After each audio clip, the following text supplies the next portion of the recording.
Good morning students. आज अपने bio के अंदर जो एनिमल फिजियो है उसका एक इम्पॉर्टेंट टॉपिक डिस्कशन करने जा रहे हैं, जिसका नेम है एंडोक्राइन सिस्टम, या फिर आप बोल सकते हैं केमिकल कोऑर्डिनेशन एंड इंटीग्रेशन। इस चैप्टर में अपना बेटा अपनी बॉडी के अंदर जो different types of endocrine glands जो है उनका डिस्कशन करेंगे, और उन ग्लैंड से जो केमिकल सीक्रेट होता है जिसको आप लोग जनरली नेम देते हैं हार्मोन्स, उस हार्मोन्स का इफेक्ट जो है बॉडी पे क्या रहेगा वो डिस्कशन करेंगे। और इसके अलावा अपने इस केमिकल कोऑर्डिनेशन में ये भी देखेंगे कि किस केमिकल की वजह से आपकी बॉडी किस ऑर्गन के कोऑर्डिनेशन में वर्क कर रही है। ये सारा चैप्टर में अपने डिस्कशन करने वाले हैं। तो सबसे पहले बेटा आप एक छोटा सा पॉइंट जो है उसको अपने चेक करें, स्टडी करें। सबसे पहले अपने बात करते हैं कि मान लेते हैं कि अपनी बॉडी में ये कोई सेल है, और सपोज दैट ये सेल जो है आपके डाइजेशन से रिलेटेड है, डाइजेशन जो है उस प्रोसेस से रिलेटेड सेल है, सेल रिलेटेड विद डाइजेशन। इसी टाइप से आपने कहा कि सर हमारी बॉडी में एक कोई अदर सेल है जो मान लेते हैं कि ये भी लीवर से रिलेटेड है, लीवर सेल है, और लीवर के फंक्शन आप लोगों को पता है, डिफरेंट फंक्शन जो अपने डाइजेस्टिव ट्रैक्ट के अंदर ही डाइजेस्टिव सिस्टम वाले चैप्टर में ही डिस्कशन किए थे। अब हुआ क्या, इसके अलावा आपने कहा कि सर इस टाइप से ये हमारी बॉडी में किडनी जो है, जो अपने एक्सक्रीटरी सिस्टम में डिस्कशन कर लिया था, याद आ रहा होगा कहीं आप लोगों को, ये किडनी है।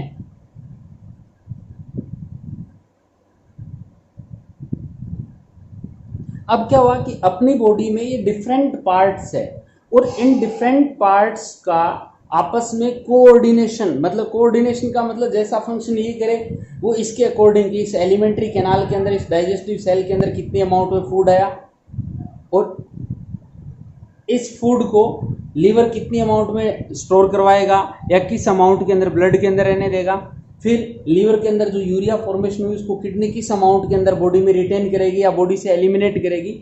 ये सारे के सारे फंक्शन जो है बॉडी के, इफ अपनी बॉडी के अंदर ये किडनी जो है वो प्रॉपरली यूरिन एक्सक्रीट नहीं करे तो उसकी वजह से हो सकता है आपको लीवर की प्रॉब्लम हो जाए, हो सकता है डाइजेशन की प्रॉब्लम हो जाए, हो सकता है अदर प्रॉब्लम हो जाए, माइंड की प्रॉब्लम हो जाए। इट मीन्स ये मान लेते हैं यहाँ ब्रेन जो है ये है।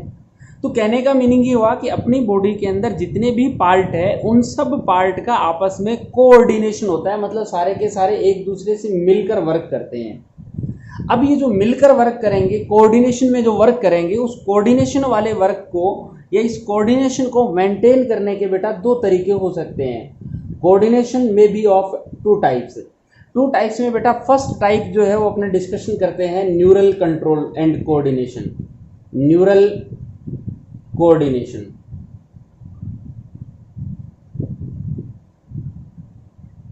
यानी आपके इन सिस्टम पे कंट्रोल करने का काम जो है वो आपकी नर्व सेल जो है, न्यूरल सिस्टम जो है, ब्रेन जो है, या स्पाइनल कॉर्ड जो है, या ऑटोनोमस नर्वस सिस्टम का कोई पार्ट है, यानी नर्व सेल जो है वो कहीं ना कहीं इनको कंट्रोल करती है।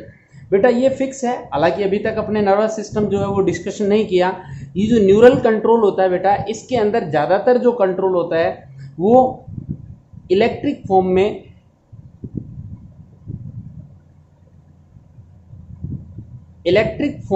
कंट्रोल होता है। यानी यहाँ पे जो कंट्रोल होगा वो इलेक्ट्रॉन्स की फॉर्म में होगा, मीन चार्ज की फॉर्म में जो है वो कंट्रोल होता है। और ये जो इलेक्ट्रिक कंट्रोल होता है वो फास्ट होता है। एक तो कैसा होता है बेटा, ये फास्ट कंट्रोल होता है, और फास्ट कंट्रोल होने की वजह से कोई पर्टिकुलर ऑर्गन या पर्टिकुलर आपका सिस्टम जो है उसको शॉर्ट टाइम के अंदर ही क्या कर लेते हैं, आप कंट्रोल कर लेते हैं। फास्ट होता है और इसकी जो लाइफ स्पैन है वो शॉर्ट होती है, मतलब छोटे से टाइम के अंदर ही इसको वापस नॉर्मल पोजीशन में आ जाता है। जैसे मैं आपको एक एग्जांपल दूं कि आपकी बॉडी में आपने पिन को टच किया, तो पिन को टच करते ही आपका हैंड माइंड में जाएगा मैसेज और स्पाइनल कॉर्ड या माइंड से वापस इसका रिटर्न मैसेज आएगा और उसको तुरंत आप हैंड को वहां से रिमूव कर लोगे। तो वो मैसेज जो गया वो बेटा कौन से मेथड से गया, वो न्यूरल कंट्रोल के थ्रू गया, नर्व्स के थ्रू वो मैसेज पास आउट हुआ और नर्व्स ने उसका क्या कर दिया, रिस्पॉन्ड किया। तो ये जो कंट्रोल था, कोऑर्डिनेशन था different organs of our body और we can say different parts of our body, वो किसके थ्रू कंट्रोल था बेटा, वो नर्व्स के थ्रू कंट्रोल था, इसलिए इसको बोलते हैं न्यूरल कंट्रोल। इस न्यूरल कंट्रोल के अलावा बेटा ये कह रहा है कि आपकी बॉडी में जो कोऑर्डिनेशन होता है, कंट्रोल जो होता है, वो सेकेंड टाइप का कंट्रोल जिसको हम बोलते हैं केमिकल कोऑर्डिनेशन। क्या बोलते हैं बेटा, केमिकल कोऑर्डिनेशन। इस केमिकल कोऑर्डिनेशन की बात करें बेटा तो इसमें केमिकल्स होते हैं और केमिकल्स के अंदर जो आते हैं मोस्टली वो आते हैं हॉर्मोन्स, हालांकि एंजाइम्स भी इंक्लूड है बेटा इसमें, बट अपने बात करेंगे कि जो कोऑर्डिनेशन में वर्क करने वाले हैं वो particular specific type of chemicals है, केमिकल मैसेंजर्स है, जिनको आप लोग देते हैं नेम हॉर्मोन्स। अब इन हॉर्मोन्स का खास बात क्या है कि इनका जो रिस्पॉन्स होगा, ये जो कोऑर्डिनेशन में वर्क करेंगे, इनका रिस्पॉन्स जो है वो क्या होगा, थोड़ा सा स्लो होगा इसके कंपैरिजन में, स्लो, और इसके अलावा ये लॉन्ग लास्टिंग होगा बेटा, लॉन्ग लास्टिंग जो है वो होगा, यानी लॉन्ग टाइम तक इसका इफेक्ट जो है वो रहने वाला है। मींस इन डिफरेंट ऑर्गन्स को कोऑर्डिनेशन में वर्क करवाने के लिए अपनी बॉडी में टू टाइप्स ऑफ सिस्टम है, एक तो न्यूरल सिस्टम है और सेकंड केमिकल कोऑर्डिनेशन का सिस्टम है। बेटा ये जो केमिकल कोऑर्डिनेशन का सिस्टम है, इस सिस्टम को आप अनदर नेम भी देते हैं जिसका नेम है एंडोक्राइन सिस्टम। क्यों है बेटा, क्योंकि इस केमिकल कोऑर्डिनेशन सिस्टम के अंदर कुछ ग्लैंड्स आती है और उन ग्लैंड से केमिकल रिलीज होता है और उन ग्लैंड का नेम है एंडोक्राइन ग्लैंड्स। इस वजह से आप बोल सकते हैं कि अपनी बॉडी में केमिकल कंट्रोल एंड कोऑर्डिनेशन का जो वर्क करता है वो एंडोक्राइन सिस्टम करता है, और we can say different types of glands which are present in our body are related with chemical coordination in our body. और इस केमिकल कोऑर्डिनेशन की जो स्टडी करते हैं अपने, कि इस पूरे के पूरे सिस्टम को मेंटेन करना, उनका इंटीग्रेशन में वर्क करना, मतलब एक साथ इंटीग्रेटेड वर्क करवाना, इन सब का ये जो वर्क आपका केमिकल्स करते हैं जिनको हार्मोन्स बोलते हैं, और इन हार्मोन्स वाले सिस्टम को मींस एंडोक्राइन सिस्टम के थ्रू इनका केमिकली जो कोऑर्डिनेशन हो रहा है, केमिकली कंट्रोल जो हो रहा है, इस ब्रांच को, बायोलॉजी की ब्रांच को आप बोलते हैं branch of bio which deals with the study of, मैं लिख नहीं रहा पूरा का पूरा, study of endocrine system is known as endocrinology. तो कई बार एग्जाम में पूछा जाता है एंडोक्रिनोलॉजी क्या है, तो branch of biology which deals with the study of endocrine system. And endocrine system क्या है, glands which are associated for the chemical coordination in our body are known as endocrine gland, and system of these endocrine gland is known as endocrine system. इस branch का means endocrinology जो branch है biology की, इसका father जो है बेटा वो है आपका थॉमस एडिसन। कौन है बेटा, एडिशन जो है साहब, इसके ब्रांच के फादर है आपके, कौन सी ब्रांच के, एंडोक्रिनोलॉजी के। तो ये आपका एक शॉर्ट एंड स्वीट आइडिया हुआ कि भी अपनी बॉडी के अंदर एंडोक्राइन सिस्टम की रिक्वायरमेंट क्यों पड़ी, और यदि एंडोक्राइन सिस्टम है तो उसके थ्रू कौन से टाइप का कंट्रोल होगा, तो chemical coordination and chemical control होने वाला है।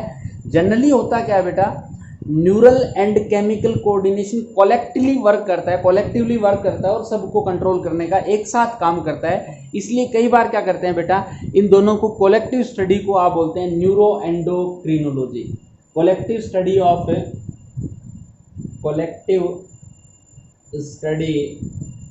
Of neural and chemical is known as neuro endocrinology. दोनों को मिलाकर आप क्या बोल सकते हैं बेटा, न्यूरो एंडोक्रिनोलॉजी भी आप इसको नेम दे सकते हैं। बट सीधी सी बात है, इस न्यूरो एंडोक्रिनोलॉजी में न्यूरल सिस्टम को अलग स्टडी कर रहे हैं और केमिकल स्टडी अलग कर रहे हैं। बट वैसे देखा जाए तो कोई भी अलग सेपरेट सिस्टम जो है वो नहीं है। अकॉर्डिंग टू रिक्वायरमेंट हो सकता है आपकी किडनी को वाटर रिटेन करने के लिए रिक्वायरमेंट थी, तो किडनी से जो मैसेज आएगा वो हो सकता है नर्व के थ्रू ब्रेन के पास जाए, ब्रेन उसका अगेन से क्या करे, हाइपोथैलेमस से आपका वैसोप्रेसिन या एडीएच हार्मोन का सिक्रेशन करे जो वाटर को रीअब्जॉर्प्शन करवा कर वाटर की बॉडी में जो प्रेजेंस है उसको कंप्लीट करे। तो ये आपका न्यूरो एंडोक्रोनोलॉजी या केमिकल कोऑर्डिनेशन या न्यूरल कोऑर्डिनेशन जो है वो इस चैप्टर के अंदर अपने इस सिस्टम की बात करेंगे। इस केमिकल कोऑर्डिनेशन की बात करें तो इसमें कुछ ग्लैंड्स जो है अपने डिस्कशन करने वाले हैं। एक बार बेटा आप इसका स्क्रीनशॉट लें।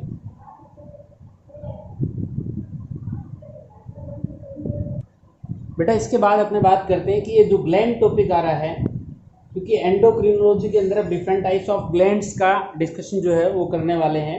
तो ग्लैंड्स जो है वो होती क्या है, तो आपने कहा कि 11th क्लास के अंदर एनिमल टिश्यू में मैंने आप लोगों को ऑलरेडी बता रखा था कि जो ग्लैंड्स है वो यूनिसेलुलर हो सकती है, यूनिसेलुलर ग्लैंड हो सकती है। और इसका एग्जांपल आप लोगों ने गॉबलेट सेल डिस्कशन किया था स्टमक के अंदर। तो केमिकल सिक्रेटिंग सेल्स और group of cells known as gland. अब ये ग्लैंड जो है वो यूनिसेलुलर, जैसे आप लोगों ने कहा कि सिर्फ गॉबलेट सेल हो सकती है। इसके अलावा जो ग्लैंड्स है उसमें आप लोगों ने कहा कि सिर्फ मल्टी सेलुलर ग्लैंड्स भी हो सकती है। अब ये मल्टी सेलुलर ग्लैंड जो होती है बेटा, उन ग्लैंड्स को आप लोग on the basis of secretion या यूँ मान लें कि ये किस सब्सटेंस को सिक्रीट कर रही है और क्या डायरेक्टली ब्लड में सिक्रीट कर रही है या आउटसाइड ऑफ ब्लड सिक्रीट कर रही है या इनमें डक्ट प्रेजेंट है या नहीं है, इनको आप लोग फर्दर डिवाइड कर सकते हैं 2 टाइप में। वो आपका एक तो है एंडोक्राइन ग्लैंड और सेकंड आप बोल सकते हैं एक्सोक्राइन। थर्ड टाइप की आती है बेटा मिक्सोक्राइन ग्लैंड। यानी 3 टाइप्स ऑफ सिक्रीशन के बेस पे आप ग्लैंड्स का 3 टाइप्स बता सकते हैं। मैं एक डायग्राम, हालांकि मैंने ऑलरेडी आप लोगों को बता रखा है क्लास के अंदर, बट फिर भी बात करूंगा बेटा। मान लेते हैं कि ये अपने पास कोई ग्लैंड है, मल्टी सेलुलर ग्लैंड है। इस ग्लैंड के पास में से ये ब्लड वेसल्स जो है वो पास आउट हो रही थी। ये ब्लड वेसल्स पास आउट हो रही थी और ये मान लेते हैं आपका टारगेट ऑर्गन है, टारगेट सेल और ऑर्गन है बॉडी के अंदर, टारगेट ऑर्गन और सेल, जिसके ऊपर जाकर ये केमिकल वर्क जो है वो करने वाला था। मान लो इस टाइप से ब्लड फ्लो हो रहा था।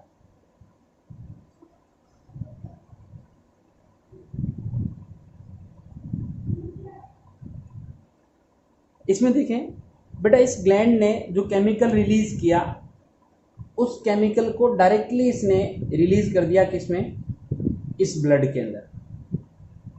केमिकल को डायरेक्ट किसमें रिलीज कर दिया बेटा, ब्लड के अंदर। एक सिचुएशन ऐसी होती, मान लो अपने पास ये ग्लैंड होती,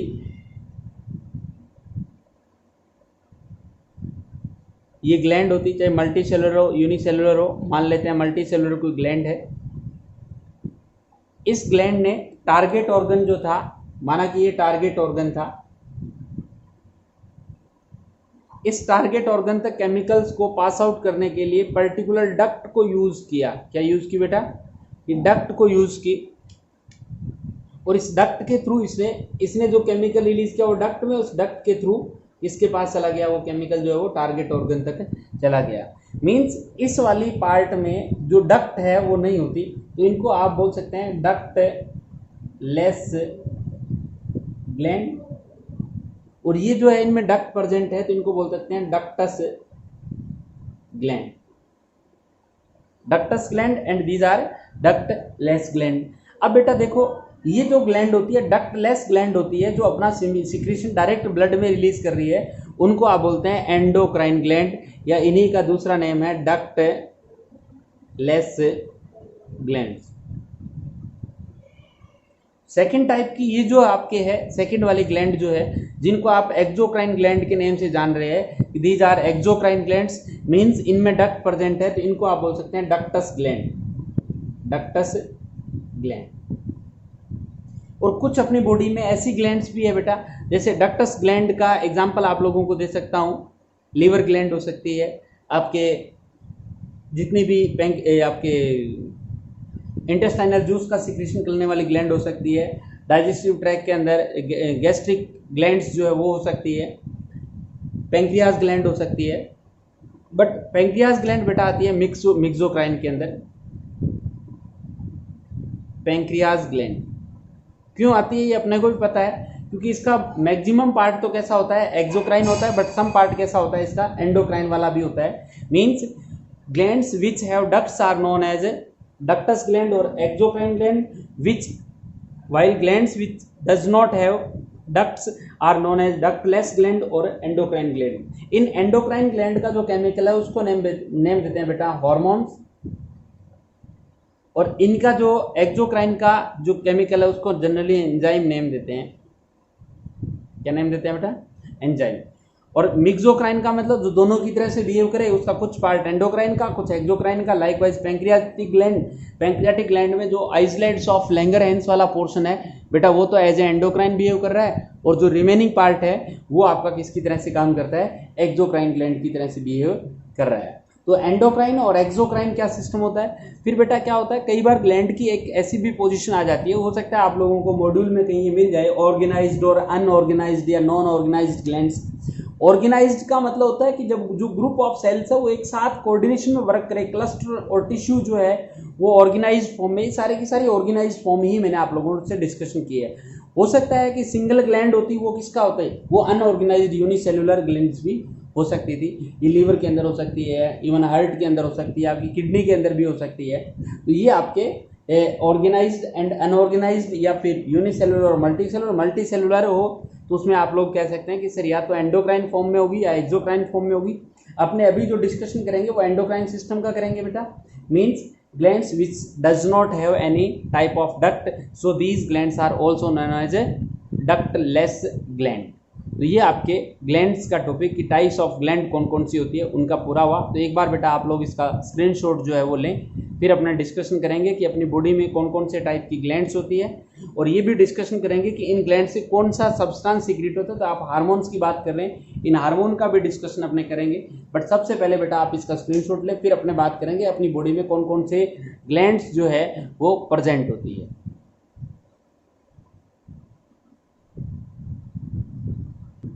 बेटा endocrine glands present in human body की बात करें तो सबसे पहले अपने बात करेंगे हाइपोथैलेमस की। हाइपोथैलेमस, इसके अलावा एक ग्लैंड अपने डिस्कशन करेंगे बेटा। हालांकि हाइपोथैलेमस को आप न्यूरल सिस्टम का पार्ट भी मानते हैं, बट फिर भी अपने ग्लैंडुलर पार्ट के अंदर डिस्कशन करेंगे। एक ग्लैंड आती है पिट्यूटरी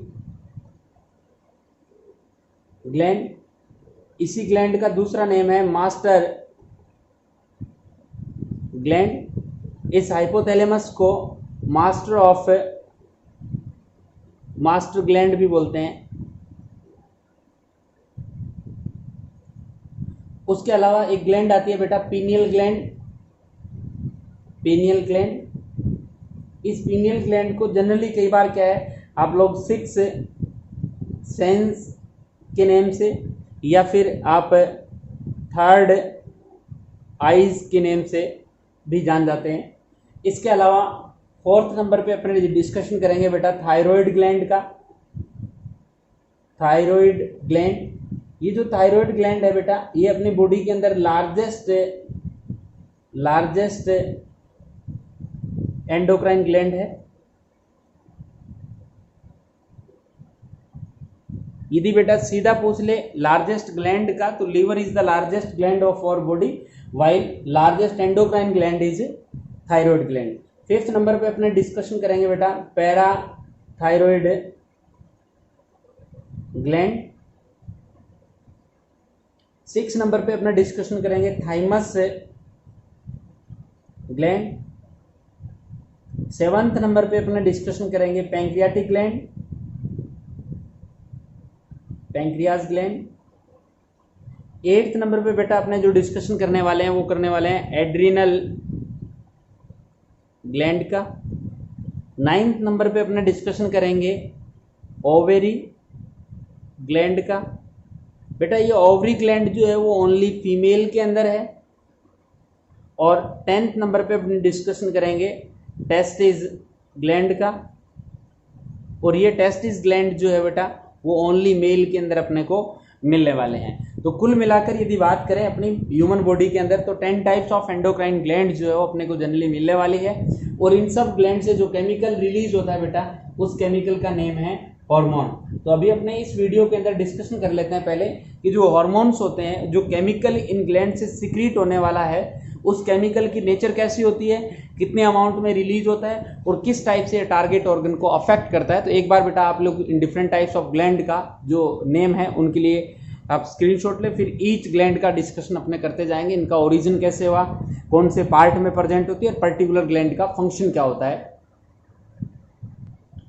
बेटा उसके आगे अपने देखोगे तो आप लोगों को एक टॉपिक मिलेगा हार्मोन्स का, हालांकि चैप्टर के लास्ट में, बट मैं इस वीडियो के अकॉर्डिंग चल रहा हूँ क्योंकि यदि पिट्यूटरी ग्लैंड को स्टार्ट कर दिया जाए तो वो अपनी भी लगभग 50 मिनट की क्लास और हो जाएगी पिट्यूटरी में, इसलिए मैंने उसको स्टार्ट ना करके इस हार्मोन वाले लास्ट टॉपिक को ले लिया। सेपरेट टॉपिक दिया हुआ हो सकता है मॉड्यूल में भी आपको पहले मिल जाएगी, क्योंकि बहुत सारे बुक्स में पहले दे देते हैं इसको।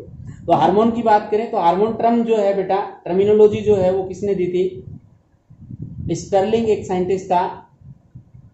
उस स्टर्लिंग ने हार्मोन वर्ड जो है, हार्मोन टर्म जो है वो दी थी। इन हार्मोन्स को आप लोग प्राइमरी मैसेंजर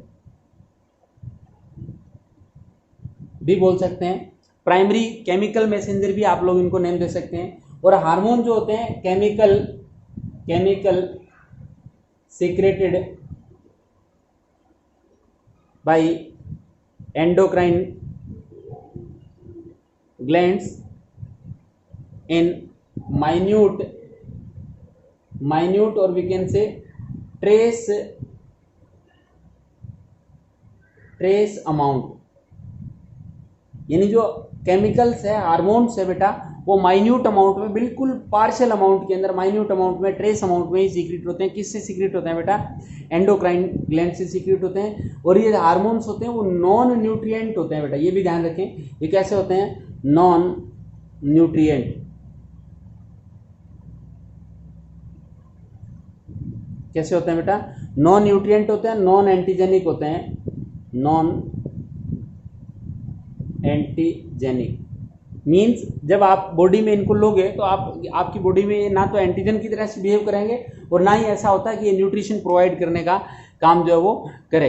तो और इसके अलावा यदि पूछे फर्स्ट हार्मोन जो था, फर्स्ट हार्मोन वो डिस्कवर हुआ था सिक्रेटिन हार्मोन जो है फर्स्ट ऑफ ऑल डिस्कवर हुआ था। और इसकी डिस्कवरी का क्रेडिट जो है वो एक साइंटिस्ट थे बेलिस एंड स्टर्लिंग। डिस्कवरी करने वाला नेम जो साइंटिस्ट टर्म देने वाला था, बेलिस एंड स्टर्लिंग जो साइंटिस्ट थे, उन्होंने इस हार्मोन की डिस्कवरी की थी। ये जो हार्मोन है इनकी केमिकल नेचर क्या होती है इसका डिस्कशन अपने अगली स्लाइड में करेंगे बेटा, एक बार आप इसका स्क्रीनशॉट ले लें।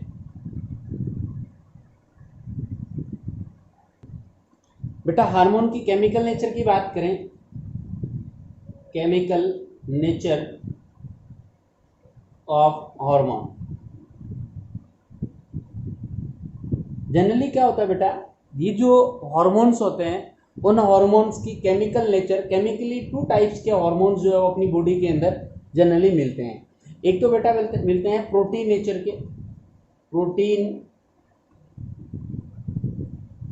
नेचर, और दूसरी नेचर जो मिलती है वो बेटा मिलती है आपके लिपिड, या फिर लिपिड का ही एक पार्ट है स्टीरॉइड नेचर के, यानी लिपिड और स्टीरॉइड नेचर के, या फिर आप लोगों को प्रोटीन नेचर के मिलेंगे। अब देखो इसमें प्रोटीन नेचर में डायरेक्ट कोई भी हार्मोन जो है वो प्रोटीन नेचर का नहीं होता और डायरेक्ट कोई लिपिड नहीं होगा बेटा। जनरली क्या होता है कि प्रोटीन के डेरिवेटिव्स होते हैं,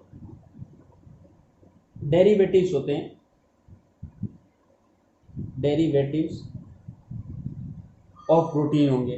डेरिवेटिव ऑफ प्रोटीन में आप हो सकता है कि बिल्कुल simple type of protein means amino acid derivative भी हो सकते हैं, amino acid derivative. Amino acid derivative hormone के नेम पूछ ले आप सब लोगों से कि कौन से हो सकते हैं बेटा। इस अमाइनो एसिड डेरिवेटिव में एक तो आता है थायरोक्सिन हार्मोन, थायरोक्सिन हार्मोन जो थायराइड ग्लैंड से सीक्रेट होता है। एक आता है बेटा एड्रिनल ग्लैंड से, एड्रिनल मेडुला पार्ट से जो है epinephrine, epinephrine and non epinephrine. ये हार्मोन जो है ये दोनों एड्रिनल मेडुला पार्ट से सीक्रेट होते हैं और ये जो है आपका थायराइड ग्लैंड जो है उससे सीक्रेट होता है बेटा।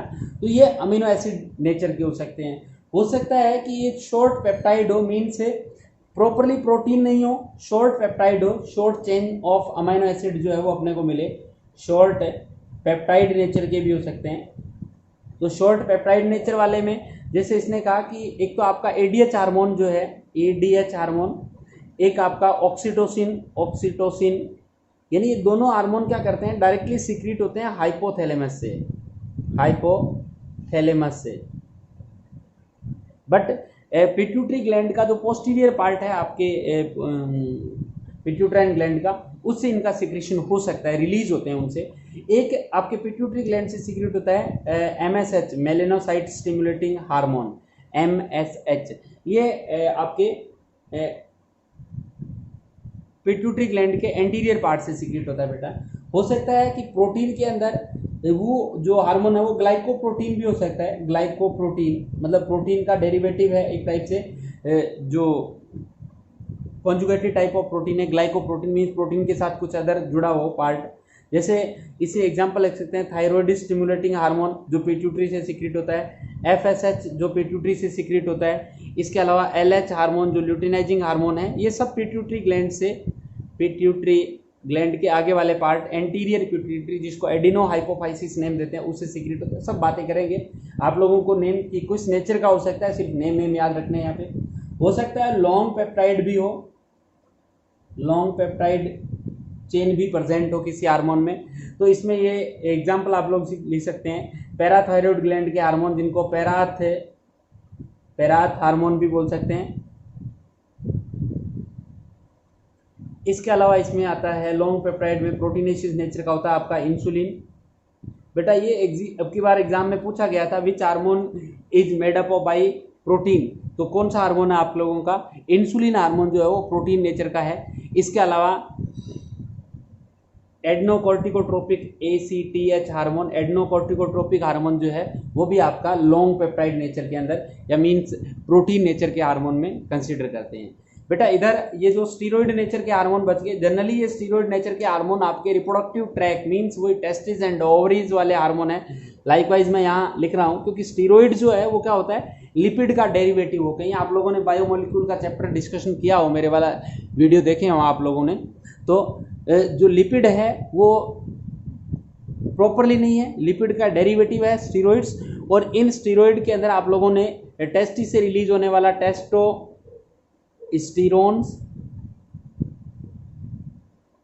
इसके अलावा एस्ट्रोजन ओवरी से, प्रोजेस्ट्रोन, बेटा सब में स्टीरोन आ रहा है। इसके अलावा क्या होता है कि आपके एड्रिनल ग्लैंड जो है उस एड्रिनल ग्लैंड के जो कॉर्टेक्स रीजन होता है, आउटर रीजन जो कॉर्टेक्स रीजन है, उससे ग्लूकोकॉर्टिकोइड्स एंड मिनरेलोकॉर्टिकोइड्स जो है, मिनरेलोकॉर्टिकोइड एंड ग्लूकोकॉर्टिकोइड हार्मोन जो है वो एड्रिनल ग्लैंड के हैं। और ये तीनों के तीनों, ये टेस्टिस का है, ये ओवरी के हार्मोन्स है बेटा। तो इन हार्मोन्स का सिक्रीशन जो है वो जनरली किससे होता है आप लोगों के रिप्रोडक्टिव ट्रैक से या फिर टेस्टिस ओवरी या एड्रिनल ग्लैंड से होता है। और ये स्टीरॉयड नेचर के होते हैं, मीन्स लिपिड नेचर के हार्मोन्स जो है वो होते हैं। खास बात ये याद रखनी है इन हार्मोन्स की कि जब भी इस हार्मोन की बात करें तो डायरेक्टली टारगेट ऑर्गन पे ही जो रिसेप्टर्स होते हैं वही जाकर वर्क करते हैं, बीच में कहीं वर्क नहीं करते। सेम टू सेम प्रॉपर्टी है बेटा एंजाइम्स वाली। जिस टाइप से एंजाइम्स जो है वो मेटाबॉलिक एक्टिविटीज में पार्टिसिपेट नहीं करते, ओनली रेट ऑफ रिएक्शन को इंक्रीज और डिक्रीज करते हैं, उसी टाइप से ये भी क्या करते हैं, रेट ऑफ रिएक्शन को इंक्रीज और डिक्रीज करने से ही रिलेटेड है। मीन्स उस एक्टिविटी को रेगुलेट कर सकते हैं बट कभी भी उसकी मेटाबॉलिक एक्टिविटीज में पार्टिसिपेट जो है वो नहीं करते। तो आप इसका एक स्क्रीनशॉट लें। नेचर ऑफ हार्मोन्स में केमिकल प्रोटीन नेचर वाले याद रखते हैं, amino acid short long and glycoproteins वाले, और इसी टाइप से स्टीरॉयड नेचर वाले। कई बार क्या होता है कि बेटा डायरेक्टली एक एग्जाम में दे देता है which hormone is non steroid hormone. तो नॉन स्टीरॉयड हार्मोन में ओनली 5 हार्मोन है स्टीरॉयड वाले, इनको छोड़कर बाकी सारे के सारे कैसे हैं बेटा, नॉन स्टीरॉयड है। तो ध्यान रखें, स्क्रीनशॉट ले लें बेटा। इसके बाद यदि बात करें अपने कि जो हार्मोन्स है इनका एक्शन किस टाइप से होता है, mechanism of hormone action. Generally बेटा जो हार्मोन्स होते हैं वो 2 नेचर के होते हैं। एक तो होता है आपका वाटर और प्रोटीन सोल्यूबल हार्मोन, और दूसरे टाइप के हार्मोन बेटा जिनकी बात करें आप लोग लिपिड सोल्यूबल हार्मोन। दोनों का डिफरेंस जो है आप लोग देख लें, मैकेनिज्म ऑफ हार्मोन एक्शन भी आप लोगों को पता लग जाएगा। 2 टाइप्स ऑफ हार्मोन है, on the basis of solubility we can say water soluble hormones and second one is known as a lipid soluble hormone. बेटा जनरली क्या हुआ कि आपकी बॉडी के अंदर मान लें कि ये जो है सेल है, टारगेट सेल जो है, इसकी ये सेल मेम्ब्रेन है। डबल मेम्ब्रेन तो नहीं ड्रॉ कर रहा मैं बेटा यहाँ, मैं आपको सिंगल मेम्ब्रेन, जिसमें आप लोगों को पता है किस टाइप से फॉस्फोलिपिड बाइलेयर मिल रही थी, इस टाइप से फॉस्फोलिपिड बाइलेयर जो है वो अपने को जनरली मिल रही थी।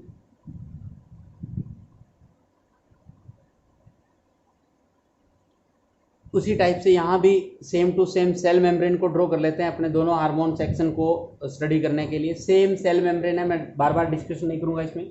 मान लेते हैं कि इसके अंदर आपके ये न्यूक्लियर मेम्ब्रेन जो है, और इसमें भी ये न्यूक्लियर मेम्ब्रेन। न्यूक्लियस में बेटा अपने को पता है डीएनए जो है वो प्रेजेंट होता है।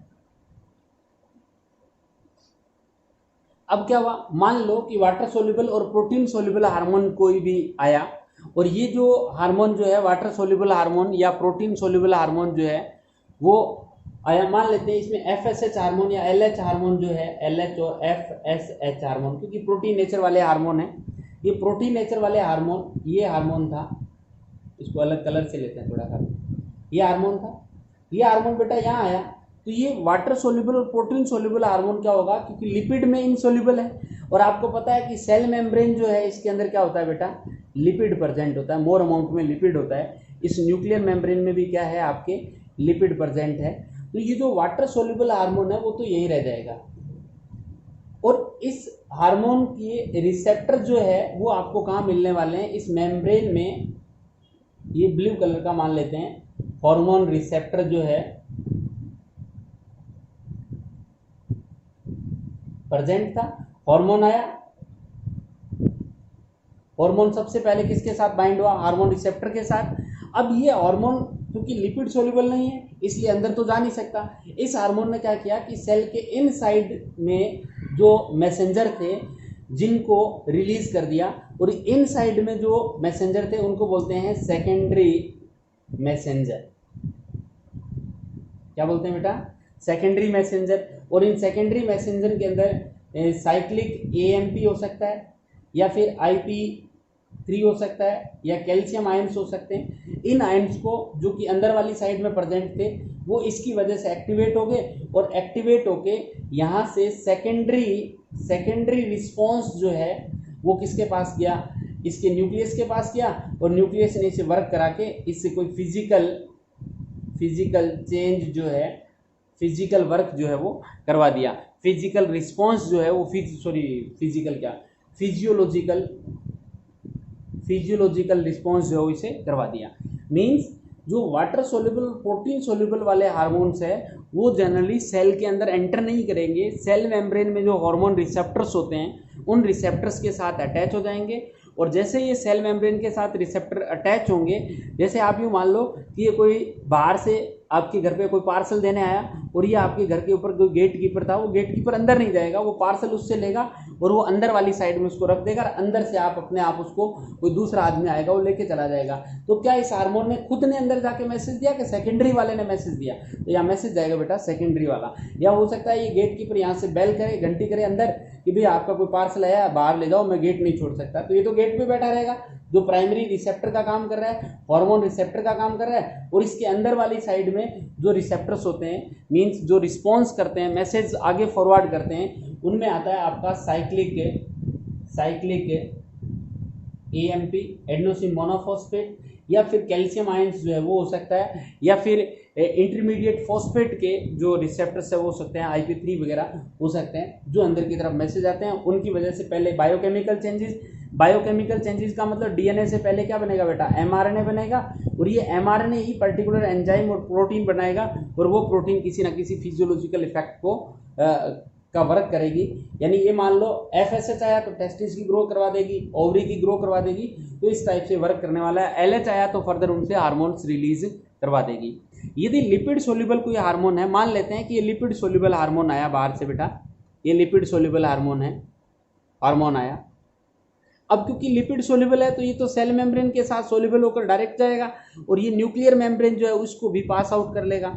अब जब न्यूक्लियर मेम्ब्रेन को पास आउट करके लिपिड सोल्यूबल हार्मोन इस न्यूक्लियस के अंदर जाएगा, इनसाइड न्यूक्लियस जाएगा, तो बेटा इनसाइड न्यूक्लियस ये कह रहा है कि इस हार्मोन को रिसीव करने वाले कुछ रिसेप्टर्स प्रेजेंट होते हैं। ये है रिसेप्टर प्रेजेंट इनसाइड न्यूक्लियस के अंदर वाली साइड में रिसेप्टर्स प्रेजेंट है, और ये जो न्यूक्लियस के इनसाइड वाले रिसेप्टर है वो इस हार्मोन को अपने साथ जोड़ लेंगे। मींस ये हार्मोन इन रिसेप्टर्स के साथ अटैच हो गया बेटा, और इनका कॉम्प्लेक्स बनेगा। इस कॉम्प्लेक्स का नेम जो है वो कई बार पूछा जाता है, हार्मोन रिसेप्टर कॉम्प्लेक्स बोलते हैं इसको। क्या बोलते हैं? Hormone receptor complex. ये हार्मोन रिसेप्टर कॉम्प्लेक्स जो है ये बेटा क्या करेगा? इस डीएनए को मैसेज देगा, और डीएनए इसके अगेंस्ट में क्या करेगा बेटा? वही आरएनए एमआरएनए की फॉर्मेशन करेगा। एमआरएनए से प्रोटीन बनेगी, और प्रोटीन कोई ना कोई फिजियोलॉजिकल इफेक्ट शो करेगी। मींस कहने का यही है कि जो प्रोटीन और वाटर सोल्यूबल हार्मोन है वो तो सेल के इनसाइड खुद नहीं जाएंगे, सेकेंडरी मैसेजर को पास आउट करेंगे, खुद तो सेल मेम्ब्रेन के ऊपर ही अटैच हो जाएंगे।